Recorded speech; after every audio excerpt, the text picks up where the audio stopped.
হলুদও লাগে না, কোনো রকম কোনো মশলাই লাগে না, মশলা ছাড়াই কিন্তু এই রান্নাটা দারুণ লাগে খেতে। এটাকে আমরা গ্রাম বাংলার ভাষায় বলে থাকি কালো নিরামিষ। এটা কিন্তু হলুদ ছাড়াই করতে হয়। দেখো শাকটাকে আমি হালকা একটু সেদ্ধ করে নেব বলে অল্প জল দিয়ে শাকটা এখানে দিয়ে দিলাম। আর এটা ছিল কিন্তু কুমড়ো শাক, সাথে একটা মিডিয়াম সাইজের আলু দিয়ে দিলাম। খুব বেশি আলু যেহেতু খাই না, ওই জন্য বেশি আলু দিইনি। নিরামিষটা কিন্তু তোমরা চাল কুমড়োর ডগা দিয়ে আর এই কুমড়ো শাকের ডগা দিয়ে করতে পারো। পরিমাণে একটু নুন দিয়ে ঢাকা দিয়ে দিয়েছিলাম 4 থেকে 5 মিনিটের জন্য। কিন্তু শাকটা ভাপানো হয়ে গেছে, এবার আমি নামিয়ে নেব। এর মধ্যে আমার একটু জল লাগবে, তার জন্য কিন্তু আমি পরে আলাদা করে একটু গরম জল করে এর মধ্যে দিয়ে দিয়েছিলাম। আর ওই কড়াইটা ভালোভাবে ধুয়ে কড়াই গরম হয়ে এলে কড়াইয়ে সর্ষের তেল দিয়ে তেলটা খুব ভালোভাবে গরম করে নিয়েছিলাম। তারপর তেলের মধ্যে দিয়ে দিলাম 2 ফালি করে কেটে রাখা উচ্ছে, নুন দিয়ে খুব ভালোভাবে চটকে রেখে দিয়েছিলাম 10 মিনিট পথে করে উচ্ছে যে তেতো ভাবটা সেটা চলে যায়। আর উচ্ছেটাকে হালকা লালচে লালচে করে ভেজে নেব।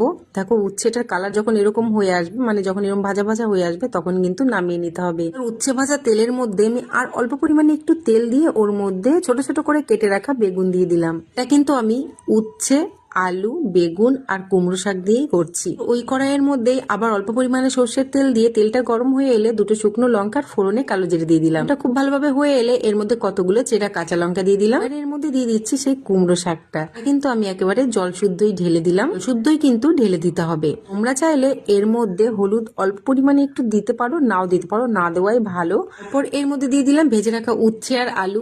এই যে এখানে দেখতে পেলে যে শাকটা আমি দিলাম, ওইটা কিন্তু সেদ্ধ করে রাখা কুমড়ো শাকটা একটুখানি তুলে রেখে ওটাকে ভালো করে ম্যাশ করে তারপর কিন্তু দিয়ে দিলাম। এটার জন্যই কিন্তু এই শাকটা রান্নার কালারটা পুরোপুরি চেঞ্জ হয়ে যাবে। একদম হলুদ ছাড়া রান্না, এর মধ্যে কিন্তু একটু হলুদ ব্যবহার করা হয় না। নিজেরাও দেখে বুঝতে পারলে যে এর মধ্যে আমি কোনো রকম কোনো মশলাই ব্যবহার করিনি। ও এটা খেতে যেমন টেস্টি তেমন কিন্তু হেলদি। ফোড়ন দেওয়ার পরে যখন টকবক করে ফুটে উঠবে তখন কিন্তু মাঝে মধ্যে খুন্তি দিয়ে এরকম করে একটু নেড়ে যেতে হবে। কিন্তু ফোড়ন দেওয়ার পরে ফুটিয়ে নিয়েছিলাম 3 থেকে 4 মিনিট মতো। তারপর দেখো এখানে আমি নামিয়ে নিয়েছি। আর এটা খেতে কিন্তু দারুণ হয়েছিল, আমার তো খুব ভালো লাগে।